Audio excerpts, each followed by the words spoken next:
영화보다 더 인상적인 현실 속의 씬 스틸러들. 좋아, 확실하게 한번 파보겠습니다. 이상민, 양지열의 씬 스틸러.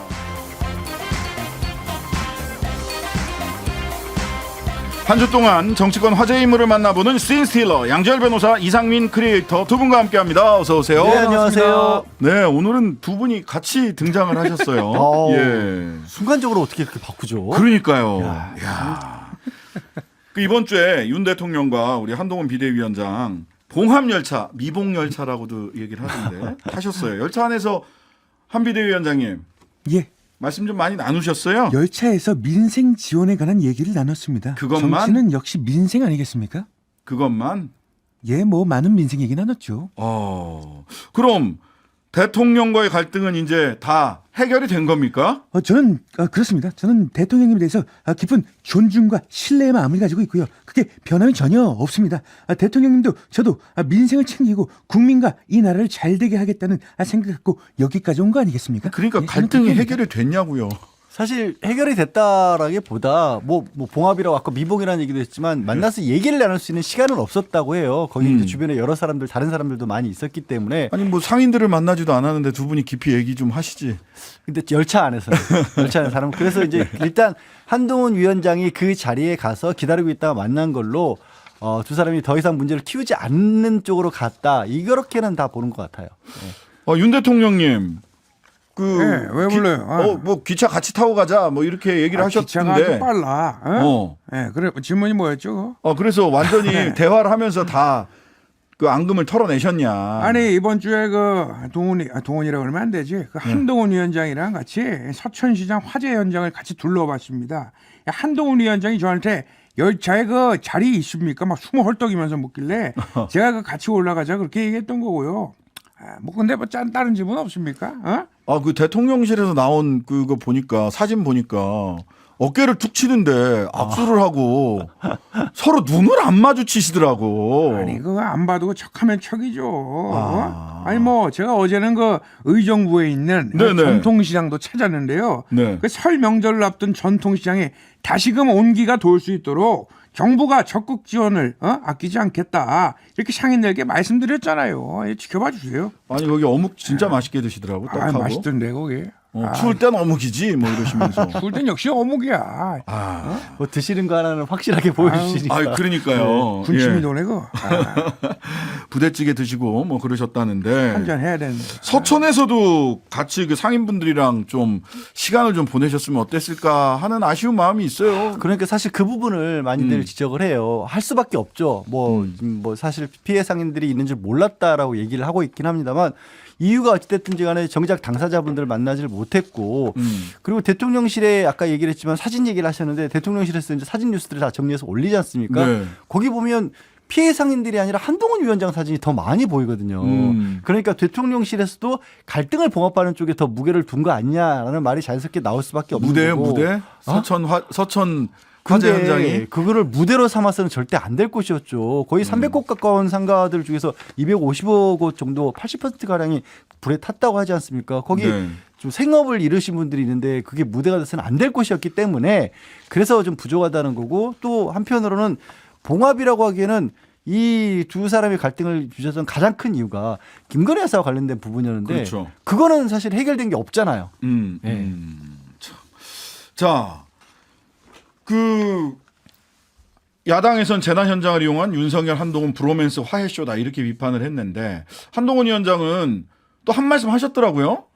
대통령과 여당 대표가 재난 현장을 간 것이 잘못된 건가요? 아니 현장을 간 걸 잘못됐다고 누구도 말하지 않죠. 하지만 말씀드린 것처럼 가셔서 진짜 해야 될 일을 막상 못한 거 아니냐라는 얘기를 할 수밖에 없는 상황인 거죠. 그 재난 참사의 현장을 무대로 삼고 재난을 당한 상인들을 말하자면 수단이나 도구로 사용한 것 아니냐라고 하는 야당의 질문이거든요. 근데 그 질문에 답을 하셔야 되는데 그냥 그 답에 하시면 왜냐하면 한동훈 위원장 혼자 기다리고 서 있는 사진들을 보신 분들은 아시겠지만 기다리고 서 있는데 뒤편에 불에 탄 건물이 있었거든요. 맞아요. 그러면 사실 주인공이 돼야 했던 건 그 자리에서 그 불에 탄 건물에 계셨던 분들이 주인공이어야지 한 위원장이 주인공이어서는 안 되는데 그러니까 그 질문에 대해서 재난 현장 간 게 잘못인가요? 이렇게 답변을 하시면 답변이 충분치 않죠.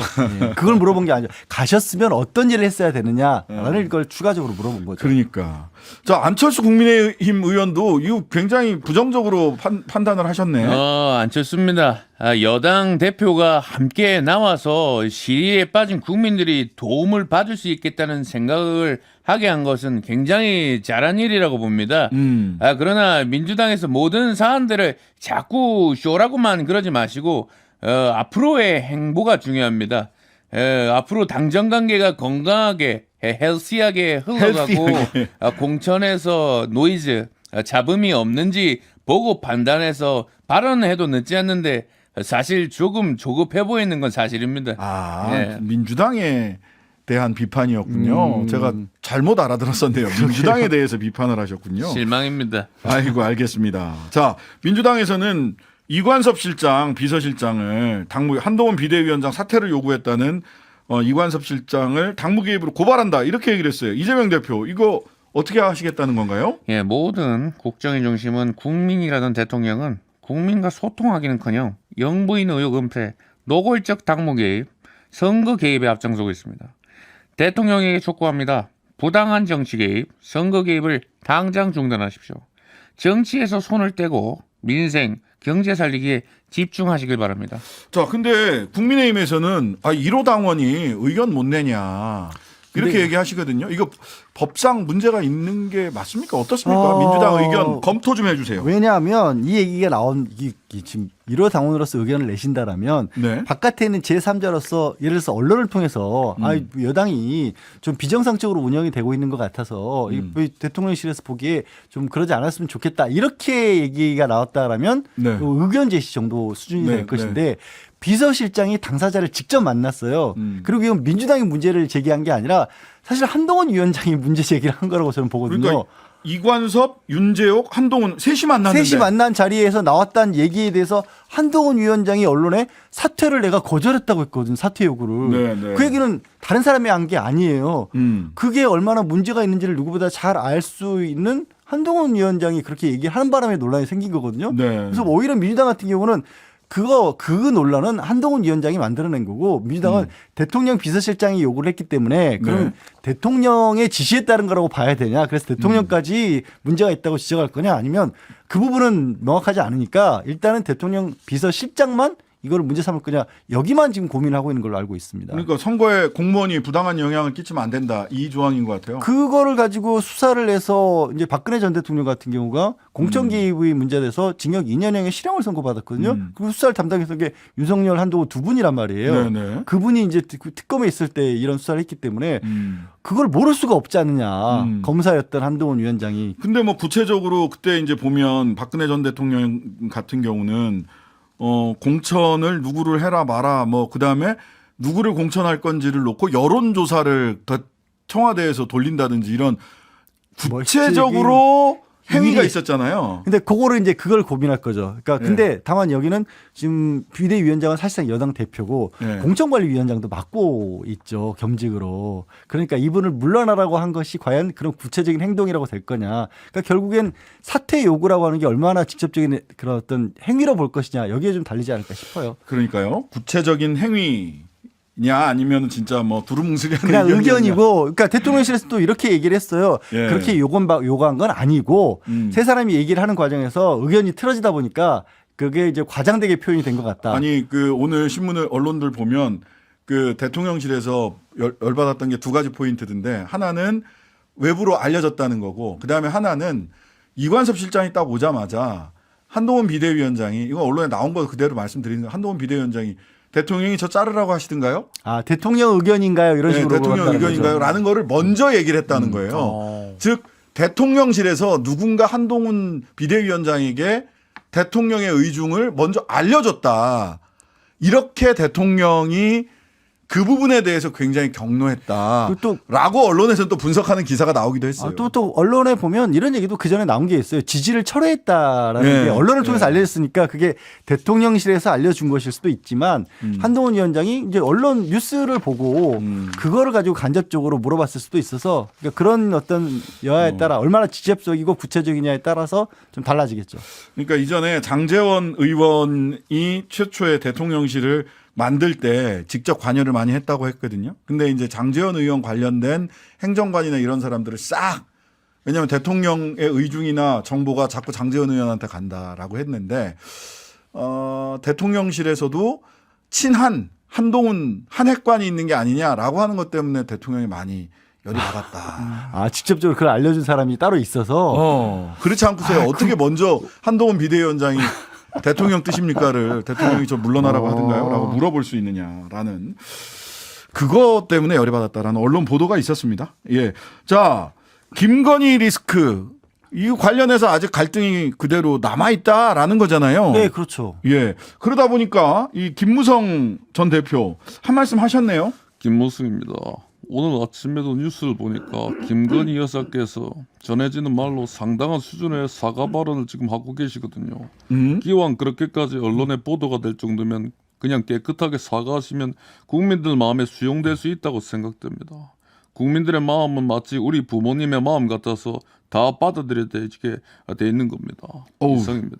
못 받아들이는 국민들은 부모님의 마음이 아닌가 보다. 아니, 그렇기도 하고 김건희 여사는 사실 공적 인물이지만 공인은 아니잖아요. 네. 지금 논란이 되고 있는 사실 공적 사안에서 논란이 되고 있는데 개인적인 사과로 풀릴 수 있는 문제인가부터 사실은 의아한 것이고 네네. 지금 또 사과를 할 것인지 말 것인지 가지고도 하루가 다르게 언론을 통해서 사과를 하려고 의사표명을 했다라는 얘기가 있었다가 또 아니다라고 또 바뀌었다가 되게 혼란스럽거든요. 그러니까 네네. 이렇게 혼란스러운 상황 자체가 부적절하다는 거죠. 왜 이렇게까지 그 사실은 사인이지만 대통령의 배우자이기 때문에 공인인 그런 분의 일과 관련해서 명확한 게 아무것도 없느냐. 아직까지도 계속되고 있는 거잖아요. 그 김건희 여사의 사과와 관련해서 한동훈 위원장한테 계속 기자들이 물으니까 국민 눈높이에서 맞춰서 본다. 그러면은 한 위원장님, 그거는 뭐 국민들은 다수가 김건희 여사 리스크 있고 그거 사과해야 된다라고 생각을 하던데 특검법도 해야 되고 그럼 국민 눈높이라고 했으니까 사과를 해야 된다 이런 취지이신 건가요? 제가 김건희 여사의 사과를 얘기한 적이 있던가요? 그 필요성이 있어 보인다고 그때 말씀하지 않으셨나요? 제가 그런 말씀을 드렸던 건 아니고요. 제가 드렸던 말씀을 그대로 이해해 주시면 되겠습니다. 아니 그 말씀이 어떤 의미인지 좀 그대로 좀 이해해 주십시오. 풀어주시면 안 돼요? 예, 열차 시간 돼서요. 아니 제가 가보겠습니다. 왜 제가 국어 공부를 해야 돼요? 즉답을 안 하셔. 참나. 자, 도이치모터스 의혹 관련해서는 김경률 비대위원이 아니 뭐 경제 사건이고 자금의 흐름 다 밝혀졌다. 더 이상 밝혀질 게 없다. 이렇게 얘기하시던데 더 밝혀질 게 없는 겁니까? 명확하게 밝혀진 게 있긴 하죠. 2022년 그러니까 윤석열 대통령 때 검찰에서 의견서로 22억 9천만 원 가량의 이익을 김건희 여사 모녀가 본 것 같다는 의견서를 재판부에 봤다. 냈다라는 거는 명확하게 밝혀졌습니다. 그러니까. 그러면 그렇게까지 명확하게 밝혀졌는데 왜 그 이후의 조치는 아무것도 없는가? 오히려 김경률 저는 비대위원이 한 얘기가 정리가 됐다고 하니까 아 수익이 정리가 됐다는 얘기인가? 그러니까. 저는 그렇게 생각. 아니 그건 밝혀진 거잖아요. 나머지를 모르겠어요. 수익이 정리가 되는데 그 수익이 어떻게 일어난 거냐 궁금한 건 그거잖아요. 그리고 이게 그 공범이거나 또는 이거 주가 조작 사실을 인지하지 않았다라고 하면 경찰이 불기소장 써서 빨리 무혐의 처분하세요. 차라리 그렇게 하는 건데 근데 22억 9천만 원이 너무 크잖아요, 액수가. 불기소장 쓰기가 원래 검사들이 기소장보다 불기소장 쓰기가 훨씬 어렵다고 그러거든요. 되게 어려울 겁니다. 불기소장 쓰면 나중에 한 줄 한 줄 양지열 변호사 같은 분이 또 밑줄 그어가면서 이거는 과장이다. 이거는 사실이 아니다. 뭐 이럴 거 아니에요. 이럴 때는 방법이 하나밖에 없어요. 예. 증거 불충분입니다. 딱 한마디 많은 거. 그렇게 그렇게 쓰겠죠. 그런 쓰면. 방법도 있겠지. 예. 근데 불기소장은 그렇게 쓰면 안 되거든 사실. 불기소장을 쓰세요. 그걸 못 쓰고 있잖아요. 썼다가 후과가 두려운 것인지 아니면 뭐 잘은 모르겠습니다. 자, 민주당 선거제 선택. 아유, 이거 아직 시간이 좀 많이 남은 것 같아요. 근데 이거 너무 뒤로 미루는 것도 이제는 이재명 대표 너무 우유부단한 거 아니냐 이렇게 이제 얘기하는 사람들도 있어요. 왜냐하면 당 내에서도 사실 저는 그 민주당 내에서 뭐 몇몇 분이 좀 탈당을 하셨잖아요. 그리고 또 불출마 선언한 분도 계시고 그러면서 정리가 되려나 싶었는데 그 이후에도 정리가 안 됐고 오히려 지금 병립형 가는 거 안 된다, 돌아가는 거 안 된다라는 분이 또 한 80명 가량이나 돼요. 결코 적은 숫자가 아니거든요. 예. 그러니까 이제 이 정도가 됐으면 이재명 대표도 입장을 밝혀야 하는 거 아니냐, 라는 얘기가 자연스럽게 나오는 거고요. 그러다 보니까 혹시 전략적으로 지금 계속 김건희 여사 이제 제2여grup권 국회로 넘어올 때에 대비해서 시간을 가능한 많이 끌어서 혹시라도 본인이 원하는 쪽으로 딱 한쪽으로 정리를 했었을 때 또 거기서 이탈하는 사람들이 생길 걸 막기 위해서 그때까지 미루는 거 아니냐 전략적으로 이런 여러 가지 추측들이 나오고 있는 거죠. 그리고 이렇게 당내에서 의견이 저는 개인적으로 당내에서 의견이 이렇게 팽팽하게 맞설 때는 빠른 결정도 중요한 시점이 있기는 합니다. 많은 통합적인 이 결론을 낼 수 있도록 시간을 가지는 것도 저는 뭐 빠른 결정만큼이나 중요하고 원칙 있는 태도일 수 있다라고 생각을 해요. 사실은. 예. 자, 제3지대 소텐트, 중텐트, 뭐 빅텐트 잘 안 되는 것 같아요. 그 천하람 최고위원 저희 이번 주에 한번 출연하셨는데 이준석, 이낙연 두 분 꽤 간극이 커 보이는데 합치는 게 맞습니까? 아이고 천하람이고요. 지중해 정도 격차가 있다고 하더라도 비행기 타고 날아가면 금방 갈 수 있는 것 아닌가요? 그런데 결국은 그것을 극복할 수 있는 의지가 있느냐. 특히 이준석 대표의 스타일이 굉장히 빠르잖아요. 스피디한데 그런 부분, 스피드한데 그런 부분을 좀 존중해 줄 수 있는 거 아닌가. 아니면 제가 답답하게 여기는 것이 그런 겁니다. 네. 자, 이낙연 전 대표님. 지역구 출마하라는 요구가 굉장히 많습니다. 이거 뭐 어떻게 하실 거예요? 제가 오래전부터 출마 의사가 없다는 말씀을 드렸고 그러나 정치인이 국민 앞에서 한 말을 쉽게 바꾸는 것은 바람직하지 않다. 그래서 많은 분들이 출마하라는 말씀을 아직도 많이 하고 있습니다. 시기를 정해놓고 할 수는 없지만 너무 늦어서 광주 시민들께 혼란을 주는 건 예의에 어긋날 거다. 그렇게 생각을 합니다. 네. 이낙연 대표님 말씀까지 들어봤습니다. 전 대표죠. 지금까지 양지열, 이상민 두 분과 함께했습니다. 감사합니다. 하루 종일 기다려지는 진짜 시사. 평일 저녁 6시 5분 신장식의 뉴스 하이킥.